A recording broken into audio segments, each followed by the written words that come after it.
खीर मोहन, रसगुल्ला, खीर मोहन, रसगुल्ला, खीर मोहन। अरे भाई, रसगुल्ला रसगुल्ला यानी बंगाल की मिठाई, बंगाल की पहचान। नहीं, खीर मोहन यानी ओडिशा का भोग, ओडिशा की शान। ये लड़ाई ना इनकी है ना इनकी, ये लड़ाई है रसगुल्ले की। और बहस इस बात की है कि आखिर रसगुल्ले पर मालिकाना हक किसका है। ये कहते हैं कि रसगुल्ला असल में रसगुल्ला है, यानी बंगाली भाषा, यानी इसका आविष्कार बंगाल में हुआ। लेकिन इनका मानना है कि रसगुल्ले में रस भरा ओडिशा ने, इसलिए रसगुल्ले पर ओडिशा की मोहर लगनी चाहिए। वैसे कुछ यही कुश्ती अब देश के 2 राज्य भी लड़ रहे हैं, पश्चिम बंगाल और ओडिशा। तलवारें तब खिंची जब ओडिशा सरकार ने जीआई मान्यता के लिए अर्जी दी। जीआई मान्यता यानी ज्योग्राफिकल इंडिकेशन, यानी एक आधिकारिक मोहर जिससे ये पता लगे कि प्रोडक्ट का रिश्ता कहां से है। साफ कहें तो इससे ये साबित होगा कि रसगुल्ला असल में आया कहां से, इसकी पैदाइश कहां की है और सबसे पहले रसगुल्ला बनाया किसने। ओडिशा की नजर से देखें तो उनका दावा ही सच्चा दिखता है, और पश्चिम बंगाल के तर्क सुने तो रसगुल्ले पर उन्हीं का हक दिखाई देता है। तो चलिए तलाशते हैं रसगुल्ले का इतिहास और ढूंढते हैं कि देश में पहला रसगुल्ला बनाया किसने। जिसे तुम रसगुल्ला बोलते हो ना, वो असल में रसगुल्ला है, और ये शब्द बंगाली भाषा से आया है। नाम से क्या होता है, ये तो ओडिशा की पहचान है, पहचान। सदियों से ओडिशा में बनते आ रहे हैं रसगुल्ले। पहचान की बात तो करो मत, रसगुल्ले की पहचान बंगाल के केसी दास से है। देखो देखो, लड़ने से कोई फायदा नहीं है। पहले तुम ऐसा करो, पहले तुम अपनी बात कह लो, उसके बाद मैं अपनी बात कह दूंगा। ठीक है, तो फिर सुनो कि बंगाल में रसगुल्ला बनाया किसने था। मिठाई का मतलब रसगुल्ला, तो रसगुल्ला का मतलब कोलकाता के केसी दास। दुकान तो ये आपके लिए होगी, बंगाल के लिए तो ये जज्बात भी हैं और रसगुल्ले पर हक जमाने का सबूत भी।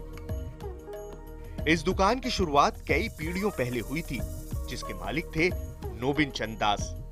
कहते हैं नोबिन चंद के जन्म से 3 महीने पहले ही उनके पिता का निधन हो गया था, यानी मुश्किलें और चुनौतियां उन्हें विरासत में मिली। होश संभाला तो नोबिन दास ने 1866 में अपने दोस्त के साथ मिलकर कलकत्ता के बाग बाजार में एक मिठाई की दुकान खोल ली। दुकान तो खुल गई, लेकिन मिठाई बिकी ही नहीं। एक नई दुकान के साथ नोबिन दास ने नई शुरुआत की और एक नई मिठाई भी बना डाली। कलकत्ता में 1868 आधुनिक जो रसगुल्ला है, ये रसगुल्ला नोबिन दास का हाथ से ही हुआ है। उसका उम्र जब 15 था, उसी टाइम में वो बाग बाजार का काले इंद्र बोल के एक दुकान था, उनका दुकान में वो काम सीखने के लिए उधर में भर्ती हुआ था। कहते हैं शुरुआत में नोबिन दास के रसगुल्ले सूखे हुआ करते थे, लेकिन फिर लोगों ने नोबिन दास को राय दी और 1868 में नोबिन दास ने छेने के टुकड़े चाशनी में पकाकर रसगुल्ले का आविष्कार कर डाला। तब छेना का सिर्फ ड्राई छेना का मिठाई मिलता था। तब संदेश जो मेन था, संदेश, तो कस्टमरों का कंप्लेन था कि कोई ऐसा कुछ बनाइए। बहुत कम कस्टमर ऐसे थे कि संदेश लेके बाहर जाते थे, ट्रैवल करते थे, बीच में संदेश खाते थे, और इतना सूखा था कि गले में प्रॉब्लम होता था, चोक्ड होता था, पानी पीने ज़रूरत होता था। तो इसीलिए उन्होंने सोच के ये छेना का ही बॉल बना के ये कोशिश कर रहे थे कि कैसे सिरप में, शुगर सिरप में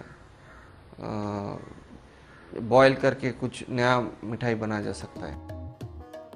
सिर्फ उनके वारिस ही नहीं, बंगाल के लोग भी यही दावा करते हैं कि रसगुल्ले की खोज नोबिन दास ने ही की थी। यानी इस दावे को माने तो दुनिया का पहला रसगुल्ला नोबिन दास की चाशनी से ही निकला था। बस हो गया? बिल्कुल नहीं, कहानी अभी खत्म नहीं हुई है। असली कहानी तो अभी बाकी है मेरे दोस्त। अब कौन सी कहानी है, सुनाओ, वो भी सुनाओ। कहानी ये है मेरे भाई कि नोबिन दास ने जब रसगुल्ले का आविष्कार किया तो ये रसगुल्ला घर घर पहुंचा कैसे। बात 1870 के आसपास की है। कलकत्ता के बाग बाजार इलाके में नोबिन दास रोज अपनी दुकान सजाते थे, लेकिन एक रोज कुछ ऐसा हुआ जिसने नोबिन दास के रसगुल्ले को पूरे बंगाल में मशहूर कर दिया। कहते हैं एक रोज कलकत्ता के एक बड़े व्यापारी सेठ राय बहादुर भगवान दास अपने परिवार के साथ बग्गी में जा रहे थे। तभी उनके बेटे को प्यास लगी और उन्होंने अपनी बग्गी नोबिन दास की दुकान के सामने रुकवा ली। नोबिन दास ने बच्चे को पानी पिलाया और साथ में एक रसगुल्ला भी दिया। बच्चे ने रसगुल्ला खाया और हैरान रह गया। उसके बाद सेठ भगवान दास ने भी रसगुल्ले का स्वाद चखा और इसके दीवाने हो गए। उनका लड़के का प्यास लगा था, सो दुकान आने में पानी के साथ नोबिन दास ने उनका क्रिएशन जो रसगुल्ला वो उनको खिलाया। खा के वो तो बहुत खुश हो गए और जो स्पंजी थे उससे the boy was very delighted and went back to the carriage and excitedly told his father. सेठ भगवान दास ने नोबिन दास की दुकान के सारे रसगुल्ले खरीद लिए और अपने दोस्तों और रिश्तेदारों में बांट दिए। कहते हैं सेठ भगवान दास अक्सर नोबिन दास के रसगुल्ले मंगवाने लगे। नोबिन दास से सेठ भगवान दास और सेठ भगवान दास से पूरा कलकत्ता। बस ऐसे ही रसगुल्ला मशहूर होता रहा। बस मिल गया सबूत कि रसगुल्ले का आविष्कार बंगाल में ही हुआ है। बस बस बस इतनी भी क्या जल्दी है मेरे भाई। अब मेरी बात भी तो सुनो, मैं बताता हूँ तुमको कि उड़ीसा और रसगुल्ले के बीच में आखिर रिश्ता है क्या। सुनो, जगन्नाथपुरी उड़ीसा का दावा यहीं से जुड़ता है और उड़ीसा के लोग मानते हैं कि रसगुल्ले का आविष्कार भी यहीं हुआ। कैसे, तो उसकी भी कहानी जरा लंबी है। दावा है कि जब भगवान जगन्नाथ अकेले ही रथ यात्रा पर निकल पड़े तो मां लक्ष्मी नाराज हो गईं। भगवान वापस लौटे तो दरबार के दरवाजे बंद थे। भगवान जगन्नाथ की लाख मिन्नतों के बाद भी लक्ष्मी जी ने दरबार के दरवाजे नहीं खोले और तब रूठी देवी को मनाने के लिए भगवान जगन्नाथ ने उन्हें रसगुल्ला पेश किया था। कुछ इतिहासकार तो मानते हैं कि देवी को रसगुल्ले का भोग चढ़ाने की ये परंपरा 13वीं शताब्दी से चली आ रही है। मतलब ये कि ओडिशा में 13वीं शताब्दी से ही रसगुल्ला बनाया जा रहा है और उस जमाने में इसे खीर मोहन कहा जाता था। बंगाल में जो चीज हुआ है वो छाना का रसगुल्ला है और उड़ीसा में जो हुआ है वो खीर का गोलक है। गोलक मतलब राउंड शेप, लेकिन रसगुल्ला नहीं है। ये ध्यान में रहना चाहिए। एक दावा तो ये भी है कि ओडिशा में रसगुल्ले का आविष्कार पाहल में हुआ, जो कटक और भुवनेश्वर के बीच में है। आज भी यहाँ रसगुल्ले का सबसे बड़ा बाजार है और कोई मुसाफिर बिना रसगुल्ले का स्वाद छके यहाँ से नहीं गुजरता।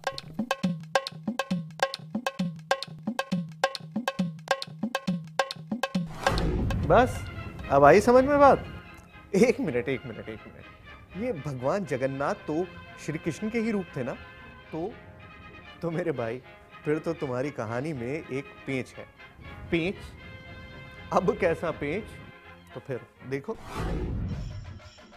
ओडिशा का दावा है कि जगन्नाथ मंदिर में रथ यात्रा के दौरान प्रसाद के तौर पर रसगुल्ला दिया जाता था, लेकिन भगवान जगन्नाथ तो श्री कृष्ण का ही रूप थे, इसलिए यह कहानी में एक बड़ा ट्विस्ट भी आता है। जानकारों के मुताबिक भगवान श्री कृष्ण को चढ़ाए जाने वाले 56 भोग में दूध, घी और मक्खन में बनी चीजों का जिक्र तो मिलता है, लेकिन उस 56 भोग में कहीं भी छेने का जिक्र नहीं है। मतलब ये कि जब छेना ही नहीं तो रसगुल्ला कैसा? वैसे जानकारों की माने तो कहानी में एक पेच और भी है। वो ये कि पुरानी मान्यताओं में दूध को फाड़ना हिंदू धर्म में पाप माना जाता था। वो इसलिए क्योंकि दूध पवित्रता का प्रतीक हुआ करता था। ऐसे में फटे दूध की मिठाई भगवान को चढ़ाना नामुमकिन था। वैसे भी मध्यकालीन भारत की कहानियों में कई मिठाइयों का जिक्र हुआ है। 14वीं शताब्दी के दौरान चैतन्य महाप्रभु की कहानियों में मालपुए का जिक्र कई बार मिला, लेकिन छेने का जिक्र कहीं नहीं है। बस देख लिया या कुछ और भी देखा हूं अभी? अब तुम कुछ भी कहो, लेकिन सच्चाई तो यही है ना जी कि सदियों से जगन्नाथपुरी में रसगुल्ले का प्रसाद बांटा जा रहा है। क्या गलत है इसमें? अब मेरे भाई तुम कुछ भी कहो, रसगुल्ले पर दावा तो बंगाल का ही सच्चा है। नहीं नहीं नहीं नहीं नहीं, बिल्कुल नहीं। अगर सच्चे हैं तो सिर्फ ओडिशा के सबूत ही सच्चे हैं। क्यों जी? रुको, अरे मैं तुम दोनों की मुश्किल तुम कौन दूर कर देता हूं। आयो भाई? मैं हूं इस रसगुल्ले का तीसरा दावेदार। और कैसे? कौन हो भाई तुम? हो कौन? अब ये लड़ाई जो थी ये तो बंगाल और उड़ीसा के बीच में थी। ये तुम कौन सी नई कहानी लाए हो? वेल, मैं वो कहानी लाया हूं जिसको सुनने के बाद तुम दोनों के दावे झूठे दिखेंगे। मतलब ये कि ये रसगुल्ला जो है ना तो बंगाल में बना और ना उड़ीसा में। ये रसगुल्ला तो हिंदुस्तान को दिया है हम पुर्तगालियों ने। बात 15वीं शताब्दी की है, जब हिंदुस्तान में पुर्तगालियों के कदम पड़े। यूं तो पुर्तगाली और डच हिंदुस्तान में व्यापार करने आए थे, लेकिन उनके साथ कई कलाएं, कई रिवाज भी भारत पहुंच गए। इतिहासकारों की माने तो उस वक्त तक हिंदुस्तान में छेने का नामो निशान भी नहीं था। लोग जानते भी नहीं थे कि दूध को फाड़कर भी मिठाई बनाई जा सकती है। लेकिन पुर्तगाल में दूध फाड़कर पनीर बनाने की कला बहुत पुरानी थी। पुर्तगाली दूध में एसिड मिलाकर पनीर बनाया करते थे और कई इतिहासकार ये मानते हैं कि भारत को ये कला भी पुर्तगालियों ने ही सिखाई। हुगली में जो डच यूरोपियंस ने आके लगभग 1790 और 1820 के बीच में उसी टाइम में दूध से हम लोग छाना कैसे बनता है और जो छाना ये मिठाई के लिए इस्तेमाल किया जा सकता है वो हम लोग उन्हों से ही सीखे हैं। मतलब ये कि दूध फाड़कर बनाया गया पनीर और उसी से बनाया गया छेना, जिसके बाद छेना ही चाशनी में डूबकर बन गया रसगुल्ला। पोर्टुगीज ने जब आके उधर दे सेटल्ड देयर, पोर्टुगीज में एक फ्रेश चीज़ बनाते थे which we today call Bandel cheese. वो fresh cheese, now by that time Calcutta was becoming a center, so I believe that the rasgulla that we know of today came from Calcutta. The influence could have been Orissa. Orissa could have had a similar sweet called rasgulla. I am not denying that. But the use of paneer in making rasgullas definitely came from a Bengal influence. कुछ इतिहासकार तो ये भी कहते हैं कि पुर्तगाली व्यापारी जब लंबे दौरे पर निकलते थे तो अपने साथ छेना लेकर जाते थे और वो छेना कई दिनों तक ताजा रहे, इसलिए उसे चाशनी में भिगोया जाता था और शायद यही रसगुल्ले का पहला रूप भी था। वक्त के साथ ये कला हिंदुस्तानियों ने भी सीखी और पुर्तगालियों की वो कला हिंदुस्तान की सबसे बड़ी मिठाई बन गई। यानी रसगुल्ले की तरह उसका इतिहास भी गोल है और हजारों तर्कों के बीच ये समझना मुश्किल है कि आखिर इस कहानी का पहला सिरा कहां से जुड़ता है। बस हो गई अब तुम दोनों को तसल्ली? देखो यार, अब इस झगड़े से कोई फायदा तो है नहीं। बिल्कुल। वैसे भी 2010 के एक सर्वे में रसगुल्ले को राष्ट्रीय मिठाई घोषित किया गया था। अब ये रसगुल्ला बंगाल का है, ओडिशा का है या फिर पुर्तगाल का, ये बहस तो लंबी चलेगी। खैर, अब रसगुल्ला कभी भी बना हो, किसी ने भी बनाया हो, लेकिन जिसने भी बनाया भाई, चीज़ लाजवाब है।